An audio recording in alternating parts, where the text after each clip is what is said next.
barcha ogoh bo'lsin. O'zgidromet ertaga qanday ob-havo bo'lishini ma'lum qildi. Assalomu alaykum, hurmatli kuzatuvchilar. Kanalda yangi bo'lsangiz, podpisatsiya hamda like tugmasini bosishni unutmang. O'zgidromet ertaga 9-iyun kuni kuzatiladigan ob-havo ma'lumotlarini e'lon qildi.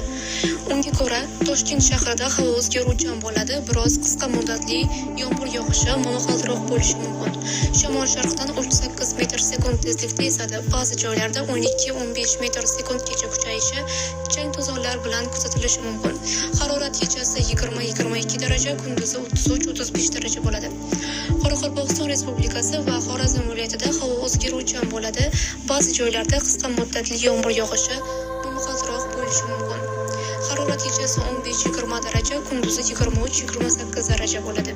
Buxoro va Navoiy viloyatida havo o'zgaruvchan bo'ladi. Ba'zi joylarda qisqa muddatli yomg'ir yog'ishi, momaqaldiroq bo'lishi mumkin.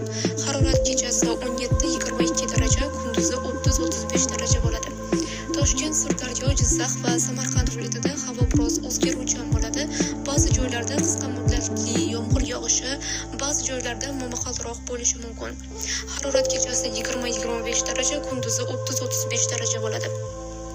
Qashqadaryo va Surxondaryo viloyatida havo o'zgaruvchan bo'ladi. Ba'zi joylarda qisqa muddatli yomg'ir yog'ishi, momaqaldiroq bo'lishi mumkin. Harorat kechasi 18-23 daraja, kunduzi 30-35 daraja bo'ladi. Andijon, Namangan va Farg'ona viloyatida havo biroz bulutli bo'ladi. Ba'zi joylarda o'zgaruvchan bo'ladi, yog'ingarchilik kutilmaydi. Harorat kechasi 17-22 daraja, kunduzi 32-37 daraja bo'ladi. Respublikaning tog'oldi va tog'li hududlarida havo o'zgaruvchan bo'ladi. Vaqti bilan yomg'ir yog'adi, momaqaldiroq bo'lishi mumkin.